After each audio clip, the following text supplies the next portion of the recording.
Bem-vindo ao Café com a P de hoje. E aí, você está pronto para fazer seu teste de DNA espiritual? Filho de Deus ou filho do diabo? É forte, né? Mas se você está querendo comida fraca, como eu digo, comida fraca é sopa de hospital. Você precisa de algo forte.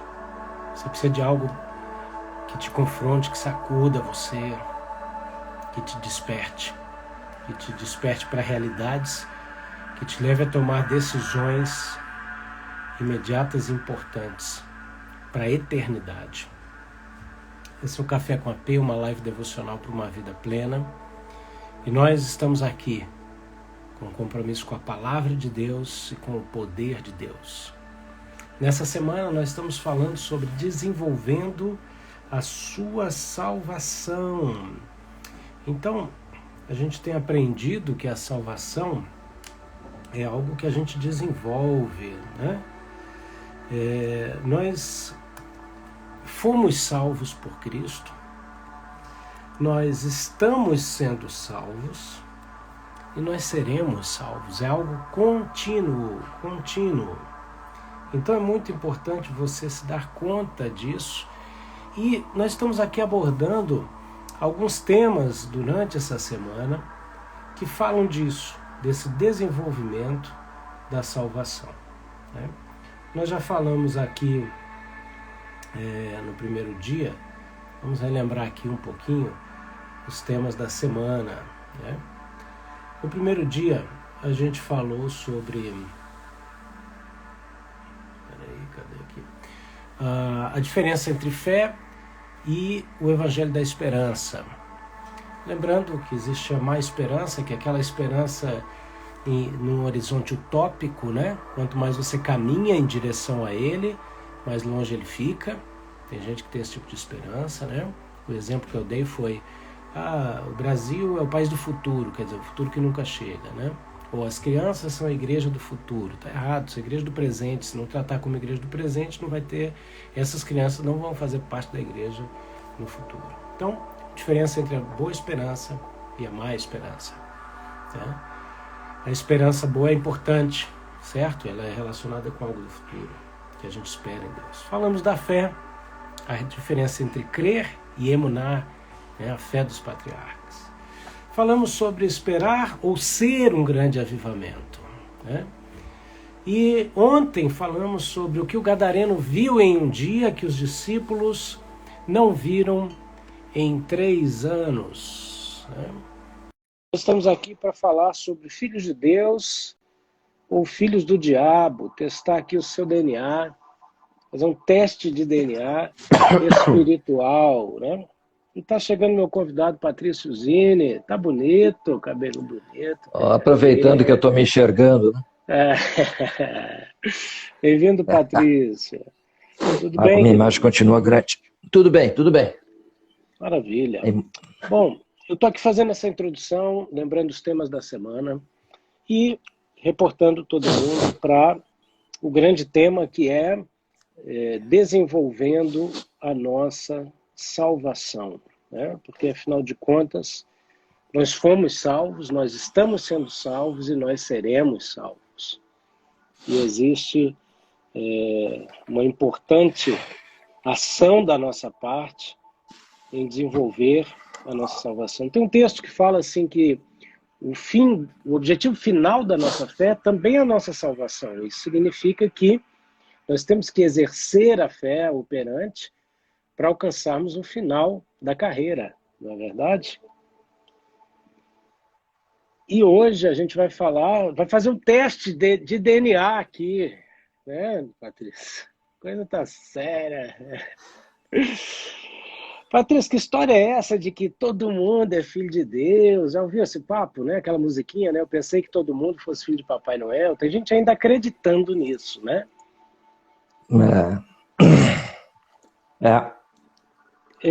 Bom, quer que eu responda?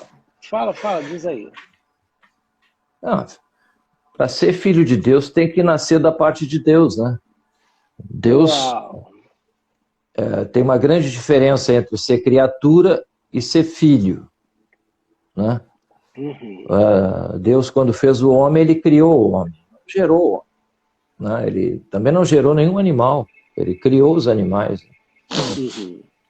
Então todos foram feituras da mão de Deus. Deus os fez. Né? O único que ele gerou foi Jesus. Uau. Né? Então Jesus foi concebido pelo Espírito Santo. Então, o único homem, por isso que ele é chamado, interessante, ele é chamado de segundo Adão. O primeiro Adão e toda a sua descendência erraram o alvo, saíram fora do objetivo, do planejamento, do que foi idealizado, né? Antes da fundação do mundo, antes que tudo fosse criado. Deus tinha um projeto. E o Adão era o clímax do projeto para o início do projeto. Na verdade, o Adão era o verdadeiro início do projeto. Deus criou todo um ambiente para que ele pudesse reproduzir o filho. Eu já comentei isso no passado, a Terra é um lugar, é uma grande incubadora, a Terra é um lugar de reprodução, tudo se reproduz na Terra. Tudo. Na Terra, a característica das coisas criadas é a reprodução. É interessante que ele criou coisas que se reproduzem. Tá? Porque esse é o Espírito de Deus na Terra. A ideia dele é reproduzir na Terra. Nós também criamos coisas. Né? Nós criamos com as nossas mãos. Né? Nós enchemos a Terra de coisas criadas pelo homem, né? Mas o homem não gerou nenhuma delas. O homem só consegue gerar outros Adãos. Então, o problema se criou lá no Éden. Né? Já era previsto, podia acontecer. Tá? Então, o que aconteceu? Deus não desistiu do seu projeto. E ele disse, bom, nós temos duas escolhas, né? Se não der certo, vai tudo para o incinerador, vamos picar o projeto e deu. Tá? E fazemos outro, né? Vamos fazer outro. Ou a gente mantém esse projeto. Acho que deve ter sido um negócio bem sério, né? Tão sério que Jesus decidiu lá atrás que se não desse certo, ele olha recuperaria o projeto. Não perde a sua linha de pensamento não, Patrício, mas eu queria ressaltar duas coisas aqui. Uma é que você falou o seguinte, Deus criou coisas, todas as coisas do ser humano, etc., mas Deus só gerou um filho. Eu queria que isso ficasse na mente das pessoas. Né? Segundo, o Deus perfeito, o Deus sem começo e sem fim, ele se deu o direito de pensar em refazer um projeto se não desse certo. Olha que impressionante, quer dizer, o Deus que não erra, ele desenvolve um projeto passível de decisões que podem conduzir a um erro. Mas isso está ligado. Olha só, tem uma coisa aí, Tchê. Satanás desafiou Deus, né? É daquele tipo assim, tu faz porque tu tem dinheiro. Tá entendendo? Tu consegue porque tu tem o exército celestial do teu lado. Entendeu? É por isso que tu tem a posição que tu tem. Satanás, né? Conversei do diabo, tá? Ele fez isso lá no livro de Jó, né? Olha o papo dele lá no livro de Jó. O Jó tá legal porque tu cuida dele. Tu tá tudo que ele quer. Tá entendendo? Tu que guarda o Jó, dá ele pra mim aqui que eu vou dar uma. Vai ver se ele não te nega. Tem que entender isso aí. Esse aí é o jogo lá em cima. Tá? Deus está mostrando... Olha só, Patrícia, quer dizer, tem gente que usa da mesma linguagem do diabo, né? Patrício, você fala isso de fé porque Deus te abençoa. Você fala isso porque você está tranquilo na sua casa. Você fala, quer dizer, é a mesma conversinha, papo de serpente. Isso mesmo. Papo do capeta. Faz isso porque tu tem um dom. Eu não tenho. Eu nem falo em línguas, irmão. Né? Tá. Então, assim, Deus fez um negócio pra doido, tia. Deus fez assim, ó, eu perdendo ganho. Eu posso perder tudo que eu nunca vou perder. Entende? É a minha natureza. Agora o capeta perde mesmo. Esse vai perder mesmo, que já está reservado para ele. Entendeu? Mas existe um hiato aí, né? Entre o Lúcifer ser jogado dos céus, né? E ser lançado no Geena. Ser lançado no Lago de Fogo, que ele vai inaugurar, né? Não tem ninguém no inferno, gente. Tem ninguém no inferno. Alguém pode ficar meio assustado que não tem ninguém no inferno. A muvuca toda hoje é no cosmos, é nas regiões celestiais, né? A coisa, ele está soltinho ainda por aí. Né? Mas, muito bem. Então existe um conflito aí, assim, ó, tu faz porque tu é Deus, porque tu é o cara, né? Eu também quero ser. Pronto, é essa a ideia do Satanás. Eu também quero ser, eu quero também guiar o meu caminho, eu quero seguir meu próprio rumo, né? Ninguém manda em mim, eu não quero ninguém mandando em mim. O espírito do diabo é esse. Eu não quero que ninguém fique dizendo o que eu tenho que fazer, não. Tá? Eu sou igual a ti, não fica esse papo aí de que tu é maior que eu. Mais ou menos isso, né? Tem muito disso por aí, né? Esse espírito tá solto aí. Mas o que até caracteriza os filhos do diabo, uma das características é isso, essa independência, né? Ela mostra uma rebelião ao projeto original de sermos feitos à semelhança de Jesus. Agora alguém pensa, peraí, Deus quer fazer um monte de garrafinha de Coca-Cola em série, tudo igual a Jesus? Aqui é que está o negócio. Aqui é que está a coisa mais louca. Nós somos diferentes de Jesus, cada um de nós é completamente único, tá? Mas a palavra nos chama uma coisa única, a unidade da fé. Muito se entende que a unidade da fé é pensar a mesma coisa. Claro que não. A fé é uma operação, a fé é o exercício de trazer a realidade do céu para qualquer lugar. Então, o exercício da fé me torna semelhante a Jesus. Jesus andava pela terra, né, se fez carne, andou pela terra, e por onde ele andava, ele apresentava o céu. Tocava Jesus, tocava no céu. Né? Ele falava, eram palavras do céu. Sabe, tudo em Jesus era do céu. Faltou comida, vinha do céu. Jesus era o cara do céu, era o homem celestial, e ele é o homem celestial. Ele é o segundo Adão chamado de homem celestial. Né? Por quê? Porque a fonte dele era celestial. A fonte adâmica é terrena. O Adão se vira nos 30, né? Ele se vira no que pode, né? O Adão vive procurando se manter, tentar precisa de segurança financeira, que é um absurdo, porque a coisa financeira é uma invenção humana, mas tudo bem, e aí vai. Então, o ser humano busca sempre Está travando um pouquinho sua internet, Patrício.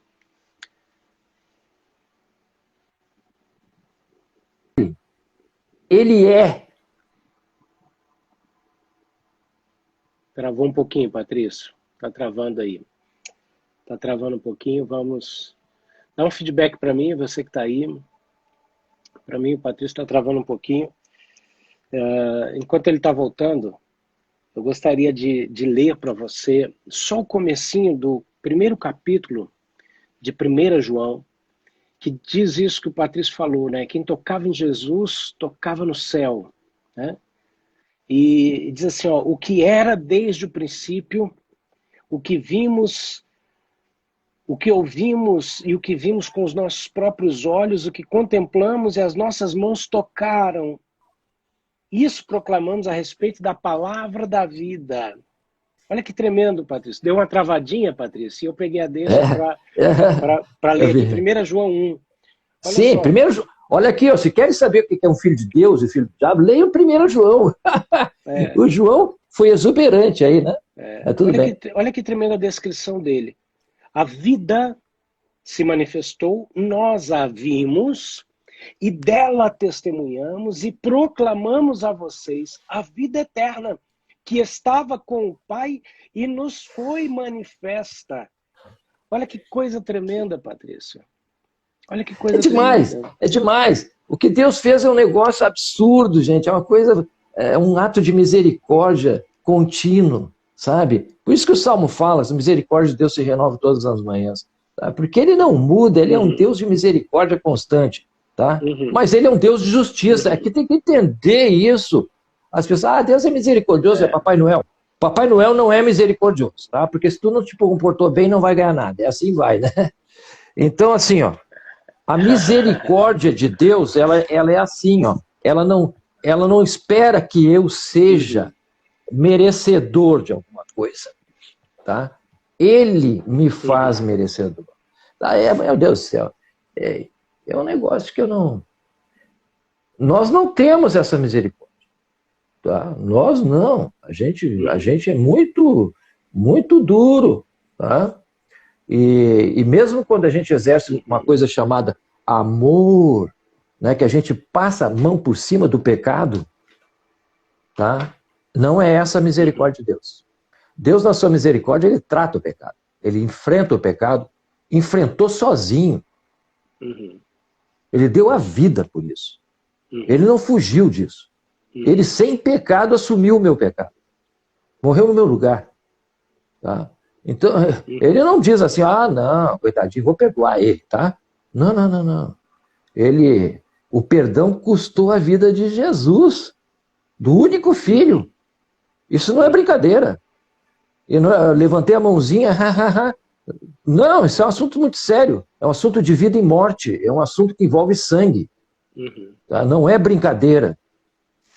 Então, Patrício, voltando um pouquinho àquela questão seguinte. Primeira coisa no teste do DNA é o seguinte. Ser filho de Deus, você tem que ter nascido de Deus. Tem que ter vivido um novo nascimento. Quer dizer, o novo nascimento se dá por a pessoa se dar conta de que ela precisa da nova vida em Cristo. Ela tem que se arrepender, viver o processo de transformação de mente, de metanoia, para entender, isso que eu estou vivendo não é bom. Eu quero aquilo que eu estou sentindo, percebendo, que estão me anunciando. Né? E aí, essa decisão de metanoia, de arrependimento, transformação de mente, de natureza. E ela se lança nisso para nascer de novo da água e do sangue. Né? Eu quero fazer um parênteses aqui, né, a respeito das pessoas que querem anunciar o evangelho para outros. Né? Nós temos que entender o seguinte. Essa minha imagem gigante aqui é um negócio esquisito. Vê se melhorou, Rafael. Tu viu que eu tô com uma cadeirinha nova hoje aqui, ó? Eu vi, tu tá chique, tu tá elegante. Tô chique, cara. É do meu filho, tô aproveitando que ele tá de hóspede aqui em casa. Vem pro meio aqui, vem pro meio. Tô igual Jesus, vem para o meio. Aí. Vem para o meio. O parênteses é o seguinte.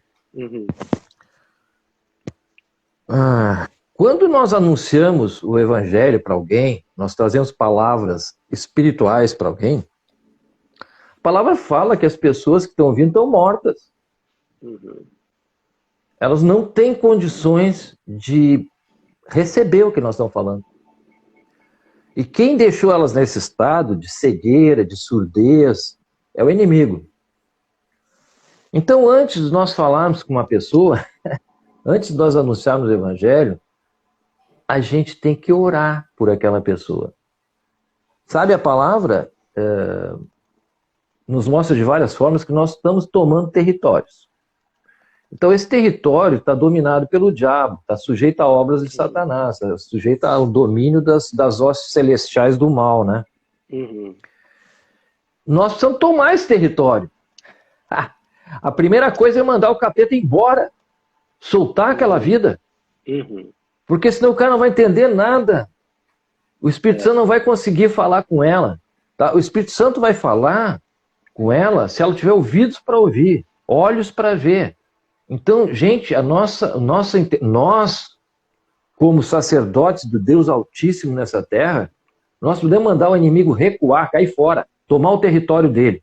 Cada pessoa é um território do inimigo. Então nós temos que tomar o território. Para tomar o território, tem que mandar o diabo embora, sair dali. E pedir que o Espírito Santo fale com aquela pessoa.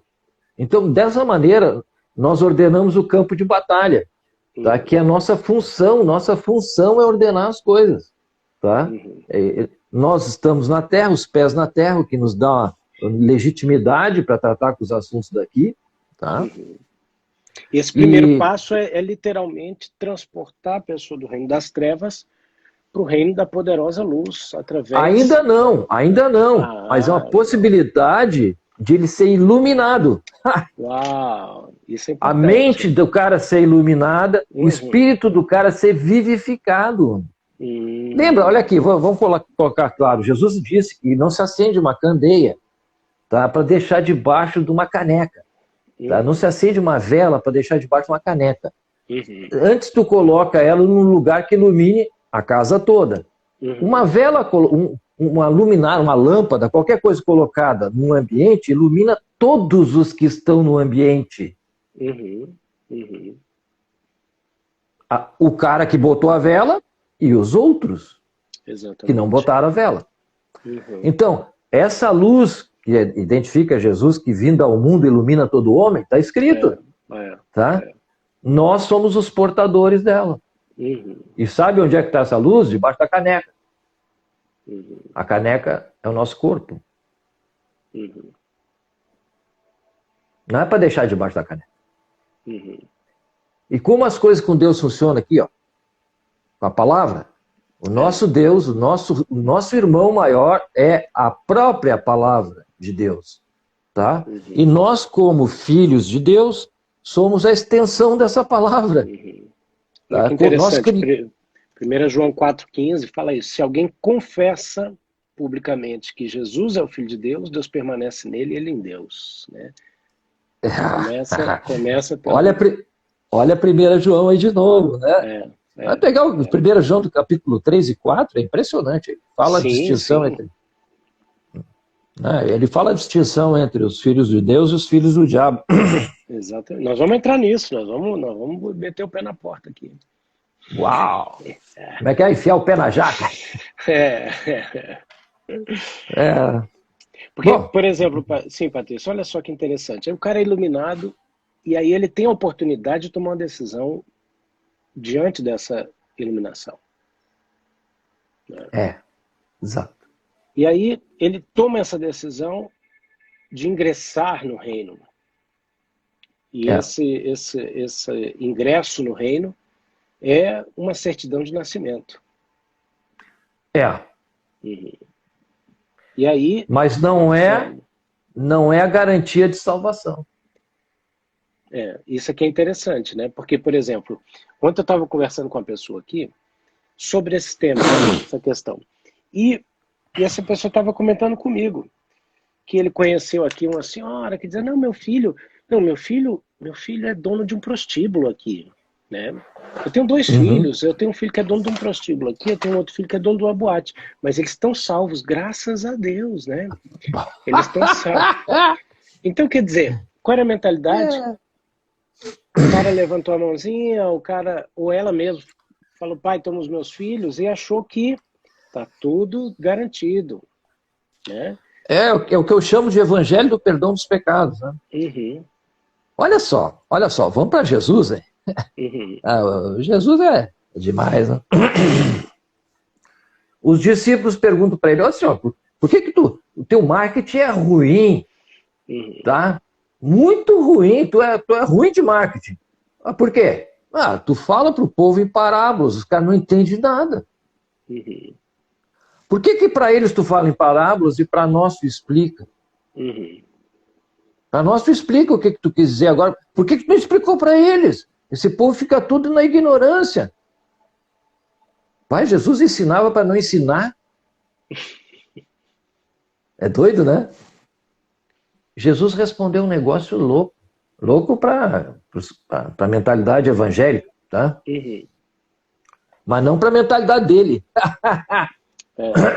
A resposta de Jesus é interessante. Ele diz o seguinte, eu falo para eles em parábolas, para que não aconteça que eles, ouvindo, entendam, e entendendo, tenham os seus pecados cancelados. Opa! Mas peraí. Ele tinha vindo para perdoar pecado, e como é que é isso? Boa pergunta, né? Parece que a ênfase de Jesus não era o perdão dos pecados. Uhum. E parece que simplesmente perdoar pecados sem uma conversão de vida podia gerar maiores problemas do que o estado atual daquelas pessoas. É. Olha, eu falei essa semana, né, sobre o escriba. Uhum. O escriba, perito no reino dos céus. Esse cara que Jesus estava procurando. Jesus não está procurando pessoas com seus pecados cancelados. Porque isso realmente era necessário. Tá? Uhum. Isso ele ia fazer. Isso ele ia fazer. Foi uma atitude unilateral, deliberada dele, completamente de Deus. Unilateral. Uhum. Eu não pedi para ele fazer isso. Ninguém pediu para ele fazer isso. Ele fez isso para satisfazer a justiça do Pai. Uhum. A morte dele, a entrega da vida dele naquela cruz foi para satisfazer a justiça do Pai, que dizia: o dia que comeres, certamente morrerás. Uhum. Ele veio com isso restabelecer a possibilidade de relacionamento com Deus, sem barreira, tá? É isso aí. Tá? Então, assim, ó, Jesus restaura com a sua morte a possibilidade de uma relação. Mas o que salva é a relação. Uhum. E qual é a qualidade dessa relação? Olha, diz que nós somos salvos e justificados. A justificativa de nós estarmos aqui ainda é a fé. A fé é o exercício de trazer o céu para a terra. Uhum. Que é a identidade de Jesus. Jesus fazia isso, ele trazia o céu para a terra o tempo todo. Ele falou para Natanael: de hoje em diante tu verás os anjos de Deus subindo e descendo sobre o Filho do Homem. É uma relação com o céu, constante. Natanael viu isso o tempo todo. Tá? E Jesus transferiu essa possibilidade para nós. Então, eu vou falar papo de louco aqui, porque a pessoa que está ouvindo isso pela primeira vez vai achar: Patrício, está doido, né, tia?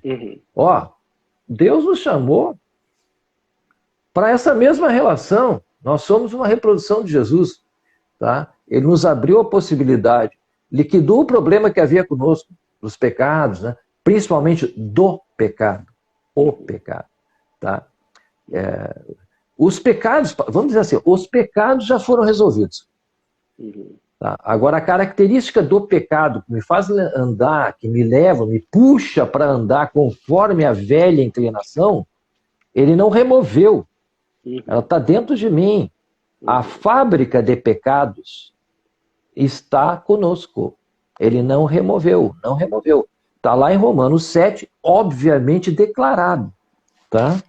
Mas olha que interessante isso que você está falando, Patrício, porque uma das características do DNA do Filho de Deus é que, olha aqui, 1 João de novo, ele diz o quê? Desta forma, capítulo 3, verso 10, desta forma sabemos quem são os filhos de Deus e quem são os filhos do diabo. Quer dizer, então existe uma forma de identificar, tá? E aí eu te convido a não só fazer um exercício exterior para você identificar, mas o exercício interior, que é o teste do DNA. Vamos ver se eu sou filho, tá? Quer dizer, não bastou o cara nascer de novo. Aqui está dizendo uma característica fundamental, que é: quem não pratica a justiça não procede de Deus. E também quem não ama o seu irmão. Quer dizer, João também diz o quê? Que o nascido de novo não vive na prática do pecado. Quer dizer, a fábrica está aí. Nós somos passíveis. Aquele que diz que não tem pecado é mentiroso, faz Deus mentiroso. Mentiroso. Mas você não precisa abrir filiais dessa fábrica e botar ela em alta produção. A questão é essa. Isso. O nascido de novo não vive na prática do pecado. Prática do pecado. Olha só, é na prática do pecado. Não é na prática dos pecados. O pecado é o desvio. É o homem andando na sua própria força, resolvendo seus problemas nas suas próprias capacidades. É um homem terreno. O pecado é ser terreno. O pecado é ser Adão, é ser homem. Então, todo o humanismo que existe nas religiões é um grande desvio. É o fortalecimento do Adão. Eu falei isso ontem. As religiões fortalecem o homem. Elas fazem o homem, o Adão, ficar mais forte. Entendeu? Tá, esse é o pecado. É o pecado. Então, Patrícia, você está dizendo que as religiões não levam para o pecado? Sim, levam. Exatamente. Nos levam para o pecado. Porque nas religiões eu sou chamado a andar na força do meu poder, na força do meu braço. Até entre os evangélicos, entre os cristãos, tá? É assim, tá? Irmão, é o seguinte, agora tu é do Senhor, como é que tu vai fazer isso, tia? Tá? Tu tem que. Começa tudo com as pessoas, porque aí começam a podar a árvore do conhecimento do bem e do mal. Os caras não arrancam pela raiz o que Deus não plantou na vida deles. Eles ficam podando. Aí tem que lembrar João Batista. A profecia de João Batista é exatamente essa. O machado está colocado à raiz das árvores. E a árvore, na Bíblia, é homem. Exatamente. Então, e olha que interessante, Patrícia. E a gente vê esse movimento nos dois extremos. A gente vê esse movimento com legalismo e a gente vê esse movimento da mesma forma com a roupa da hipergraça. Tá? Que é aquela coisa assim, não dá nada, Deus já resolveu, faz de tudo. Então, como eu costumo dizer, toda extremidade é beirada de abismo. Eu queria trazer dois textos para dentro desse contexto de característica do nascido de novo. Olha que interessante. A Bíblia fala que o nascido de novo, ele é guiado pelo Espírito. Romanos. Romanos diz isso. O nascido de novo, ele é guiado pelo Espírito. Então, quem é que te guia? Aquela pessoa que fala assim, eu vou rodar a baiana. Cuidado, esse negócio de rodar a baiana aí, se você der uma forçada na amizade, manifesta capeta. Porque ele está sendo guiado por outra coisa. Né? E olha que interessante. Olha que interessante, conectando isso com esse mau entendimento que as pessoas têm da lei e da graça. Porque Romanos 8:2 diz assim, porque por meio de Cristo Jesus, a lei do Espírito de vida me libertou da lei do pecado e da morte. E lá em Gálatas 5:18 diz que, mas se sois guiados pelo Espírito, não estáis debaixo da lei. Mas quando a gente vai analisar esse texto está falando da lei enferma, da lei enferma pelo pecado. Quer dizer, nós pela carne, pelo Espírito, enferma pela carne. Pela carne, obrigado. Olha só, nós guiados pelo Espírito não estamos debaixo da lei enferma pela carne, mas nós estamos debaixo de uma lei. A lei do Espírito de vida. Isso. Então, quem pensa que no reino de Deus não tem lei, tem. É isso aí. Quem vem com esse papinho de graça e banalizando a graça, dizendo que não há lei, ele nem conhece a lei do Espírito de vida que foi vestida pela graça. E aí, eles enfermaram essa graça pela mesma carne que enfermou a lei. Isso. Perfeito. Perfeito. E aí são guiados pelo quê? Aí entra o teste. Se você é nascido de novo, você é guiado pelo Espírito, baseado em princípios espirituais, chamado de lei de Espírito de vida. Exato. E essa lei do Espírito da vida tem origem no Espírito. Tá? Realmente, nós somos salvos por uma ação do Espírito.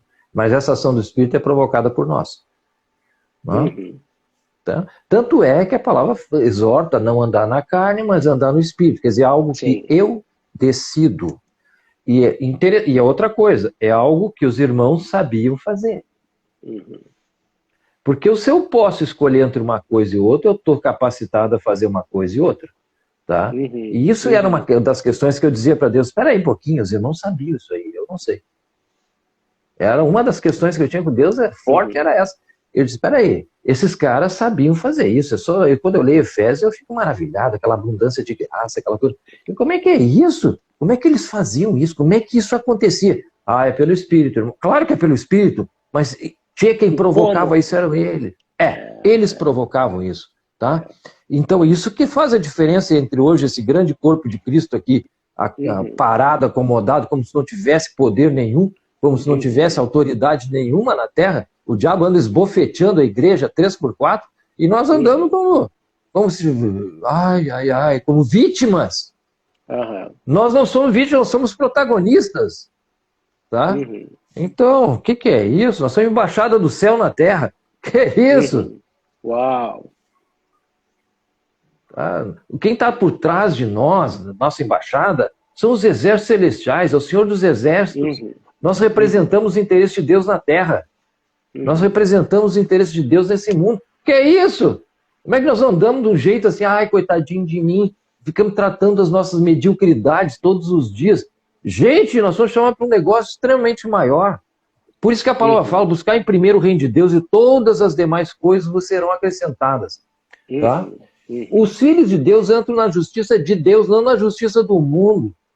Tá? Os filhos de Deus são praticantes da justiça de Deus. A justiça de Deus. O reino de Deus é muito simples, são 3 coisas. Paz, justiça e alegria. Paz Jesus fez, não dependeu de mim. Justiça depende de mim. E a alegria é o resultado disso. Então nós somos um povo chamado para ser um povo alegre. Como é que eu vou ser alegre no meio de uma guerra? Gente. É porque a gente olha quem está conosco, mas a gente enxerga, viu? Não é assim, olha, eu quero te dizer, fica frio, irmão. Tem um exército do teu lado. Tem, é. O sujeito está tremendo as pernas de cima a baixo, entendeu? Se ele não enxergar esse exército, ele não vai ficar bem. Então, nós somos chamados para andar diariamente com revelação das coisas de Deus.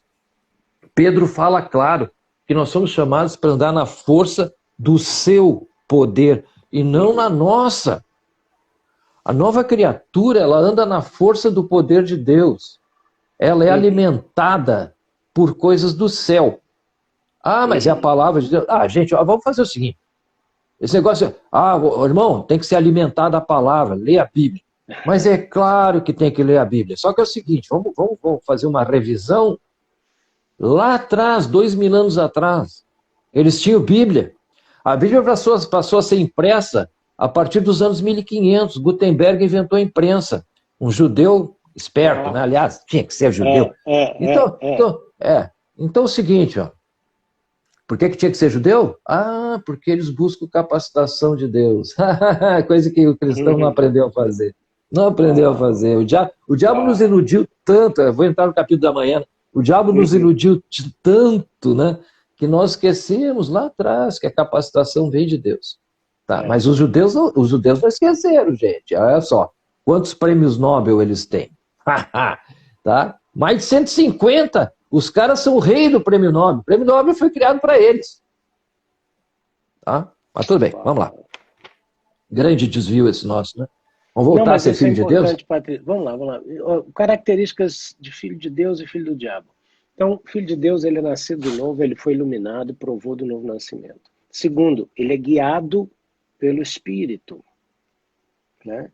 E aí ele busca as coisas do reino, porque aí vem aquele texto assim, que os ímpios, eles procuram todas as demais coisas da vida. E o Senhor diz assim, quanto a essas coisas, o que comer, o que vestir, não se preocupem. Busquem em primeiro lugar o reino dos céus e a sua justiça. Isso aí. Uau. É exatamente então isso. existe um meio pelo qual a gente faz justiça para Deus. É o que eu falo, que tem um meio de relação com Deus, tem uma maneira de se relacionar com Deus, tem um modo, tá? Esse modo ficou perdido lá atrás, porque os irmãos sabiam. É só tu olhar Atos, olhar as cartas e ver, pera um pouquinho, esses caras tinham um negócio que tá nos faltando, tá faltando alguma coisa, tá? E isso eu fiquei anos aqui esse troço. Mas falta, não pode ser, tem uma coisa diferente. Esse cara tinha uma exuberância de vida que a gente não tem. Tu só vê isso em avivamento, né? Tu vê, olha aqui, em avivamento tu vê uma parcela disso, uma faísca disso. Porque o que Deus tem para nós é muito maior que qualquer avivamento. Então é o seguinte, nós andamos assim numa dependência da nossa ignorância, Uhum. que é doentia. Quando Deus me mostrou um rebanho de ovelhas gordas, eu vi uma visão assim, né? Umas ovelhas gordas, lindas, cheias de lã, aqueles ovelhão, assim, né? Nossa, mas que coisa linda essas ovelhas, né? Aí o senhor disse, está iludido, Patrícia, elas estão fracas e doentes. Quando eu percebi que ele abriu meus olhos para ver que aquelas ovelhas estavam carregando um fardo terrível, sabe? Tudo fraquinha, não conseguia andar, sabe? Eu chorei, eu lavei o tapete que estava embaixo de mim com um ranho, tá? E com lágrimas, tá? De desespero, eu entrei em pânico, porque eu vi o que era aquilo, tá? Era como a gente conduzia as ovelhas, como eu estava conduzindo as ovelhas, estava ao meu encargo. Eu estava deixando elas gordas de conhecer as escrituras, gordas de conhecer um monte de coisa. Come demais e atividade de menos. Atividade espiritual, não é ativismo. Não, e sabe o que é aquele negócio só come porcaria? Escuta bem, eu tenho que tomar cuidado nisso. Mas quando tu só come McDonald's todo dia, né, tia? Tu vai ficar gordo, você vai ficar gordão, mas tu vai ficar fraco, vai ficar sem nutrientes, vai ficar sem o que é necessário para que tu realmente desenvolva. Tá? E é isso que a gente faz isso na igreja, cara. A gente toca a Bíblia, toca a Bíblia, toca a Bíblia, e o sujeito não sabe como viver aquilo, cara. Tá? Não sabe como viver aquilo. E aí é fardo, vira fardo de lei. O sujeito começa a viver debaixo de um fardo de lei, a graça vira, a chamada graça, vira um fardo. Tá entendendo? Uau, E aí, coitado da ovelha, tio, tá? E coitado do pastor, porque ele está dando o que ele tem. Sim. E é outro que está precisando, entendeu? É outro que está precisando aprender a andar no reino. Não, porque aí quanto mais ovelha ele tem, mais problema ele tem, né, Patrício? Mais problema ele tem, exatamente. O fardo fica cada vez maior. É interessante isso, né? O cara, eu tenho lá 100 ovelhas, já estou cansado, preciso de férias, tá? Porque os caras não aguentam, tio. Não, uma coisa que é importante a gente colocar aqui a gente aqui reconhece liderança, reconhece ministérios, né? A gente reconhece essa restauração dos ministérios. A gente não crê numa igreja sem liderança, não é isso. Não é isso. Deus levantou especialistas, né? A questão é outra. A questão é que quando esses especialistas não entendem como emancipar ovelhas, porque assim, infelizmente, muita liderança tem medo disso. Aí eles mantêm os nascidos de novo, e olha lá, dentro do berçário, na dependência. Não é por maldade, né? Não. É porque aprenderam assim e replicam assim. Replicam igual. Eu já vi a igreja se dividir, né? Não, porque não estou te concordando com isso, aí o cara cria outra igual. Cria outra igual, outro cria outra igual. A mesma coisa, replica a mesma coisa. Exatamente. Vai fazer o quê? Então, assim, se não aprender como funciona o reino, vai ficar arranjando fardo para si mesmo. Né? Fardo para os outros e para si mesmo. Exatamente. Mas tudo bem. Olha, eu estou falando isso por misericórdia, gente. Eu amo os pastores, entende? Eu amo todos os pastores que eu conheci na vida. São gente muito, muito dedicada, muito boa. Tá? Mas nós estamos num vício antigo. A gente começa a replicar as mesmas coisas. Vem um avivamento e não leva muito tempo para que a gente ingesse aquilo. A gente já começa a botar umas regras aqui, umas coisas ali, e já, isso pode, isso não pode, e aí ingessa tudo. Tá? É assim que funciona. Por isso que os avivamentos acabam, né, tia? Porque, na verdade, eles deixam o cara desnorteado. Quando começa aquela ação do Espírito Santo, quem lidera fica completamente perdido. Tá? Não sabe mais que norte tomar, porque o Espírito Santo tomou o governo da coisa. Eu me lembro, Patrícia, eu estava com 24 anos, e eu cresci numa igreja abençoada, e fiz parte de um grupo de adolescentes, né, da Igreja Batista, e me tornei pregador, e fui o último pregador dos retiros, em que a senhora responsável durante 25 anos desses acampamentos, foi o último retiro dela. E eu tive a honra de ser o preletor, né? E eu fui convidado para pregar na sexta-feira de manhã, e eu me lembro como hoje, Deus me deu uma palavra, eu preguei 1h40, foi algo tremendo, e aí ela falou, vem na vigília, mas na vigília eu quero que você pregue 10 minutos e ore a noite inteira. Eu falei, tá bom, vamos lá, né?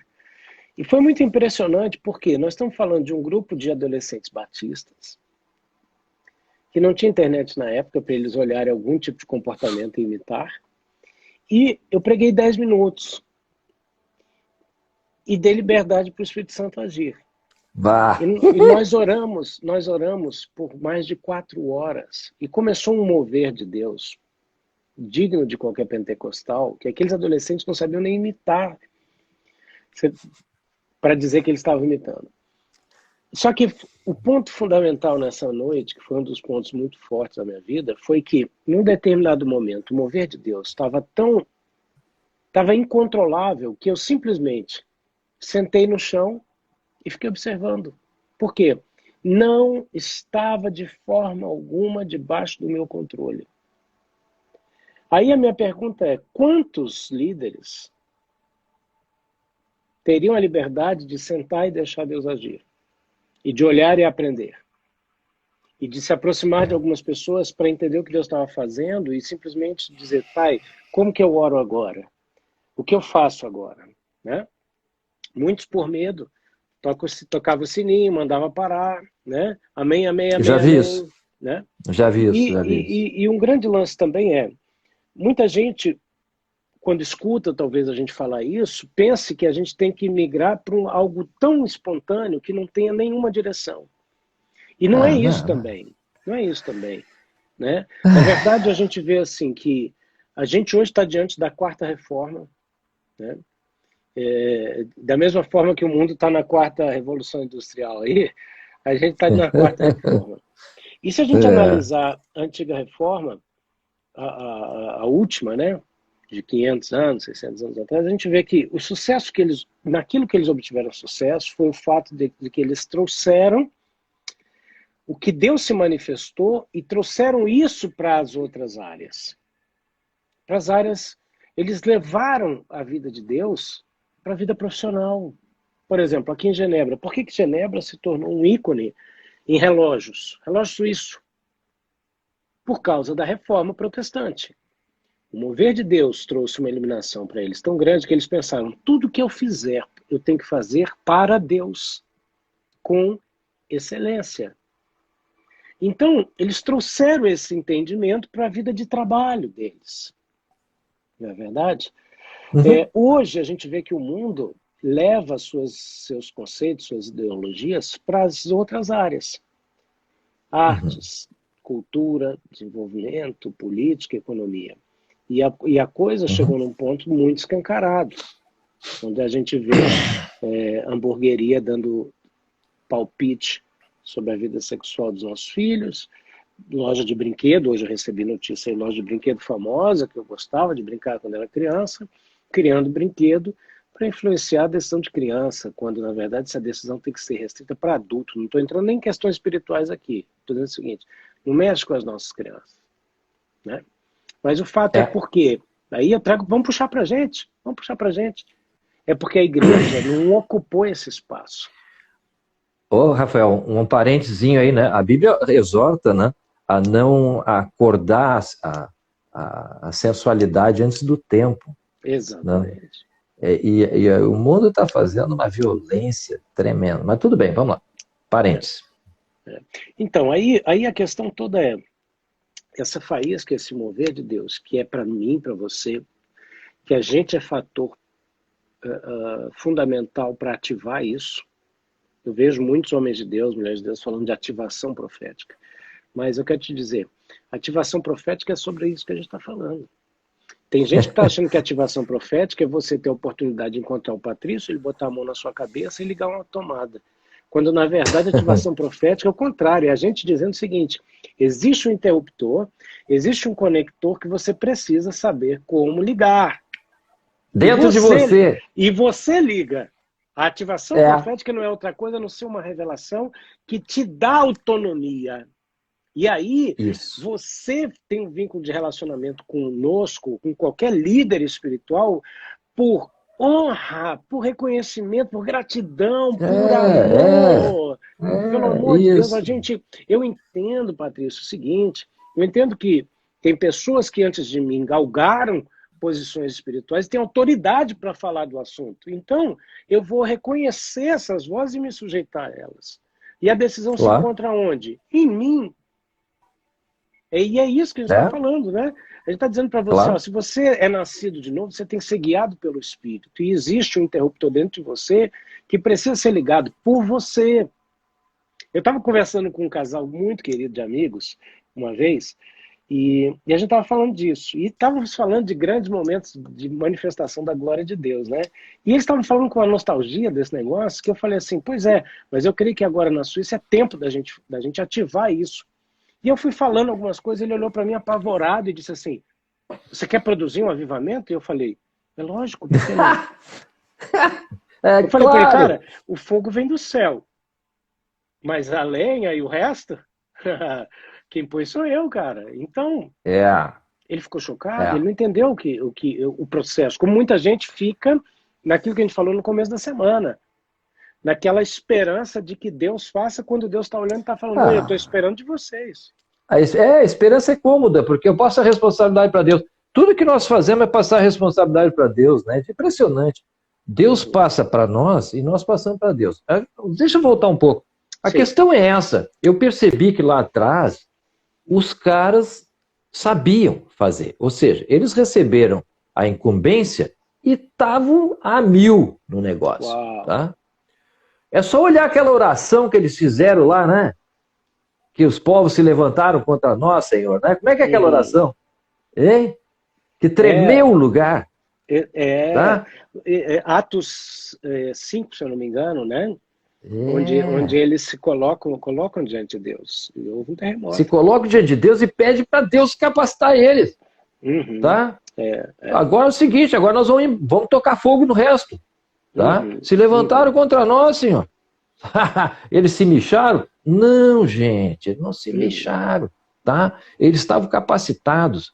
Então, assim, ó, a graça é capacitadora. Uau. O que nós estamos falando aqui não é nenhuma novidade, gente. Isso aí é coisa antiga. Tá? O que Deus está fazendo é chamando o povo dele, que está cada vez mais numeroso, tá? A exercer a sua função primordial, ser filho. É só isso. Agora, falando em filhos, voltamos, né? Sim. Os filhos de Deus e os filhos do diabo. Quer tocar algum ponto aí?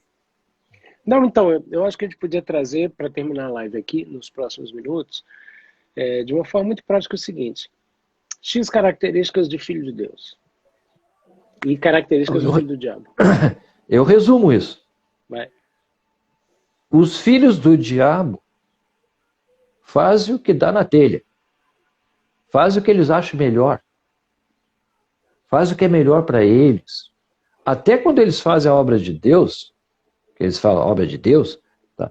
Eles fazem o que eles acham melhor para Deus. Tá? E vou construir um templo aqui. Tá? Eu vou morrer, mas quero deixar aqui um templo para o Senhor. Tá? Beleza, se Deus te mandou fazer, faz. Mas se é uma coisa da tua alma, da tua mente, que tu acha, não, eu sinto aqui, ó, fazer esse troço aí, cara, tu tá perdendo teu tempo, tá? Teu tempo e teu dinheiro. Tá? Então, os filhos de Deus, é uma coisa interessante, vou dizer bem claro assim, Patrícia, eu sou filho de Deus, não sou filho do diabo. Tá falando. Essa live tá horrível. A Patrícia está falando coisas pavorosas. É o seguinte, irmão. Jesus falou que os irmãos dele, e a mãe dele, a família dele, são os que fazem a vontade do Pai. Por isso que para nós, sabe, essa coisa que a gente tem assim, pai, eu quero andar na vontade de Deus. Essa coisa está dentro de nós. Eu quero andar na vontade de Deus. Isso é o Espírito, gente. O Espírito que está junto com o nosso Espírito, fez um com o nosso Espírito, ele quer isso, sabe? Então a gente sente isso, a gente, mas do outro lado tem a nossa inclinação natural, tá? Então a gente tenta acomodar uma coisa com a outra, né? Como é que a gente acomoda? A gente acomoda determinando que determinadas coisas são para Deus, tá? Então a gente faz aquilo para Deus. Eu dou o meu dízimo, poxa, eu dou meu dízimo porque o devorador não... Olha só, não é para Deus, mas eu estou dizendo que é para Deus. Por que eu dou o dízimo? Porque o devorador não me pegar, né? Não tirar o que é meu, para manter meu patrimônio, é o meu seguro. tá? É o meu seguro, eu tô para Deus me abençoar. Olha aqui, tu vai me abençoar porque eu te dei o dízimo. Um dia eu tive que ouvir isso de Deus, eu era o responsável pela coleta de dízimos. E Deus disse assim, eu não quero teu dízimo. Um dia Deus me disse isso, eu não quero teu dízimo. Eu disse, ah, como que seu capeta está falando para mim que não quer dízimo? O que é isso? Tá? Eu vou dar meu dízimo, dei meu dízimo. Aquele mês eu fechei 10 negócios e eu tive 10 desastres. Tudo que eu fiz foi um desastre. E eu não me dei conta que eu tinha desobedecido o Senhor. Tá? Quando eu me dei conta, eu disse, oh, mas que é isso? Por que isso? Ele disse, porque tu não me compra com o teu dízimo. Tu acha que tu me compra com o teu dízimo? De jeito nenhum, não preciso do teu dinheiro. Tá? Então, tem outra função esse dízimo, não era para isso. Tá? Mas eu quero dizer com isso, tá?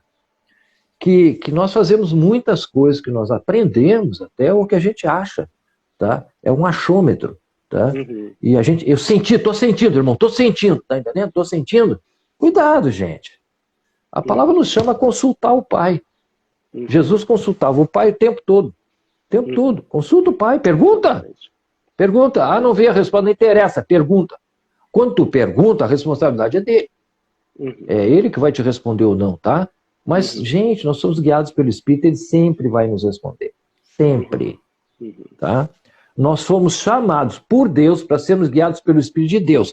O que nós precisamos é dar uma chance para isso acontecer. Tem um modo para isso acontecer. Tem uma maneira para isso acontecer. Tá? E a palavra fala, é a justiça. Nós andamos em justiça. Nós andamos com Deus em justiça. Então nós precisamos aprender o que é a justiça de Deus, como ela funciona, tá? E como nós nos relacionamos com esse Deus de justiça. Tá? E é isso. Isso é que eu tenho para falar hoje. Como você disse ontem, eu preparei um material muito específico para um ambiente muito específico para ensinar... Graças a Deus. Graças a Deus. Para ensinar exatamente como exercitar o ministério sacerdotal, viver o como de tudo isso que a gente está levantando essa semana. Né? E é um curso específico chamado Manual da Felicidade. Hoje eu quero te falar um pouquinho sobre esse curso aí, você que está aqui com a gente, né? E amanhã mais um pouco. Por quê? Porque eu vou dar a oportunidade de você vir fazer parte da próxima turma do Manual da Felicidade. Esse curso, ele existe há 14 anos, né? 14 anos que Deus me deu a graça de conhecer o Patrício. Se você está participando do meu webinário aí, o link está na minha bio, você pode ver os vídeos, eu conto a história, eu conto bem detalhadamente, tem depoimentos de alguns irmãos, está bem legal. E nós vamos abrir as inscrições para a próxima turma desse curso. Né? Então, é um curso que ele vai estar disponível numa plataforma para você ter acesso aos vídeos durante um ano.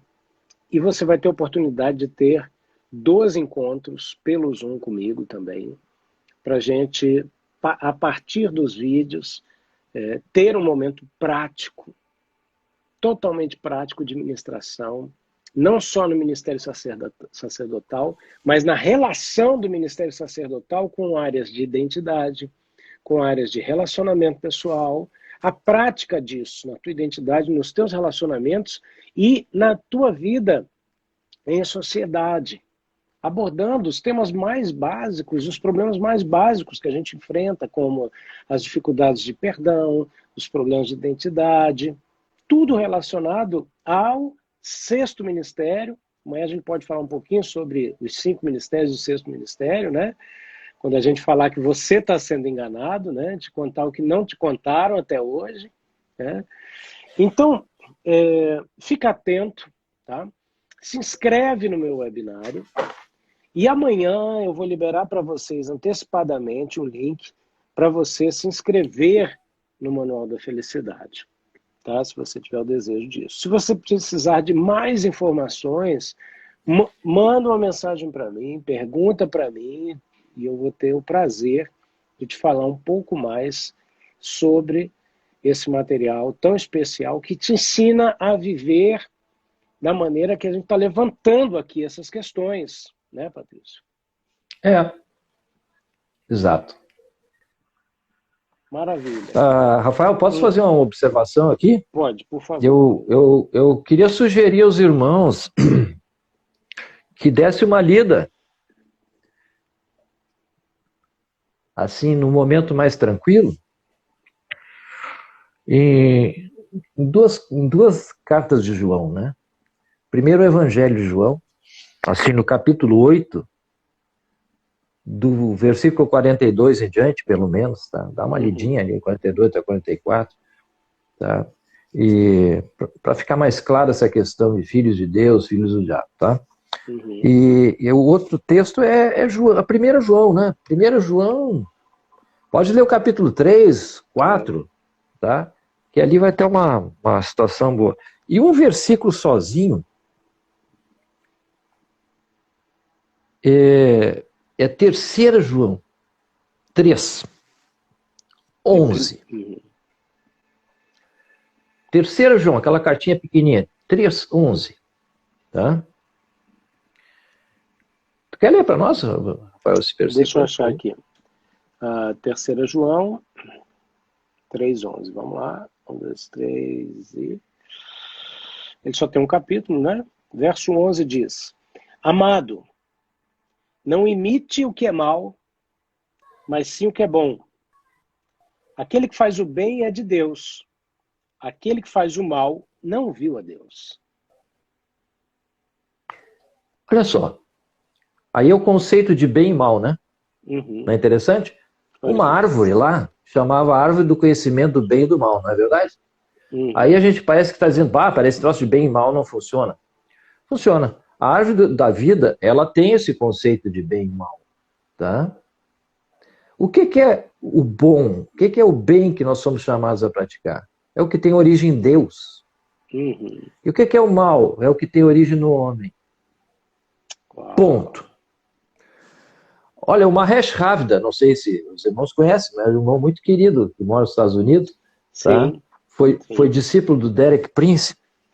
Escreve sobre jejum, se eu não me engano, né? Um irmão queridíssimo, um irmão que tem uma experiência. Eu tive a oportunidade de conhecê-lo pessoalmente. Né? É um querido, cheio de Espírito Santo, irmão. Muito bem, e manifesta isso de uma maneira exuberante.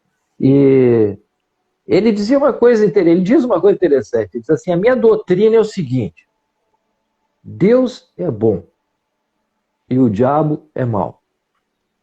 Essa é a doutrina do Mahesh. Acabou. Tá? Ele está baseado nesse versículo aí. Tá? Agora, vamos traduzir o que é bem e o mal de novo. O bem é tudo aquilo que tem origem em Deus e o mal é tudo que tem origem no homem.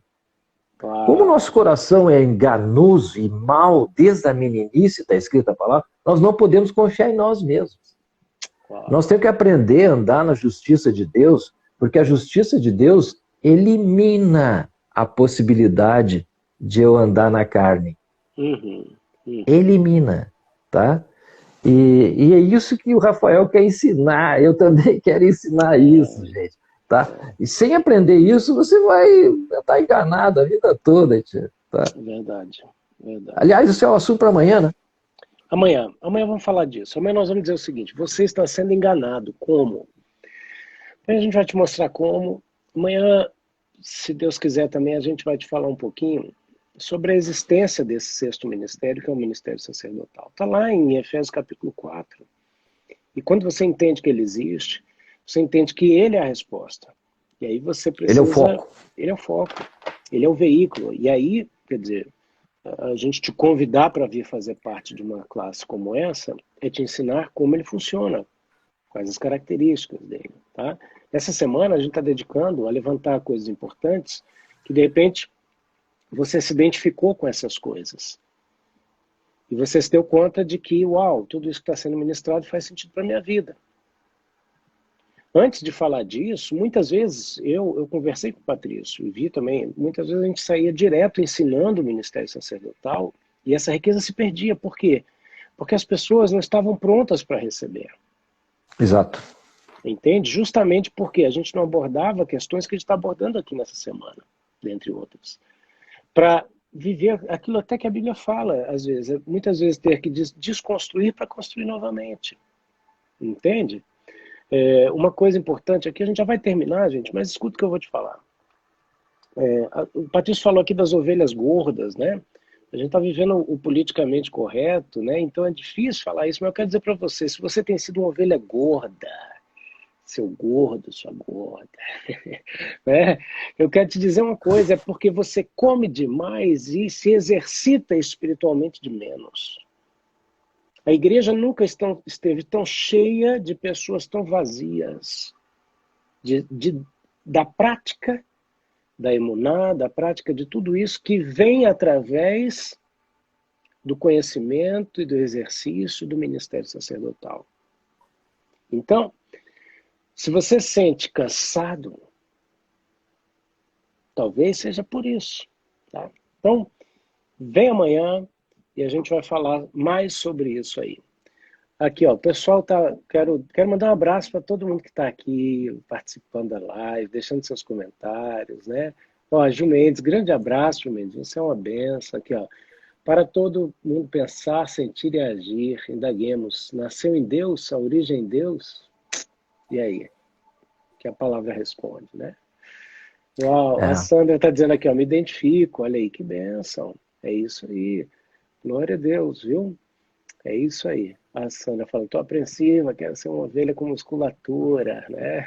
Ah, oba! Entendeu? É isso aí. Gente, ó, amanhã nós vamos falar sobre você está sendo enganado, vamos te mostrar como. E aí eu vou te dar a oportunidade de se inscrever antecipadamente aqui na próxima turma do Manual da Felicidade. Se você ainda não se inscreveu no webinário, são 4 vídeos que eu estou liberando nessa semana. Então, clica no link da bio, tem algumas opções. A primeira delas é o webinário. São vídeos que foram escritos, filmados, de uma maneira muito especial, para te conduzir passo a passo no entendimento da necessidade do ministério sacerdotal. Tá certo? Então, Patrício, muito obrigado, meu amigo. A gente se vê amanhã, se Deus quiser. Amém? Obrigado a vocês. Rafael. Eu vou salvar essa live. Você vai lá, curte, comenta e compartilha. Agora, comenta o que Deus falou contigo, o que mais te marcou. Bota uma objeção, algo que te fez questionar. Coloca lá, sabe? Marca 3 amigos nesse comentário e compartilha com o maior número de pessoas em nome de Jesus. Amém? Obrigadão, Patrício. Amém, amém. Abraço, Rafael. Tchau, tchau. Até amanhã. Tchau, até amanhã. Até amanhã.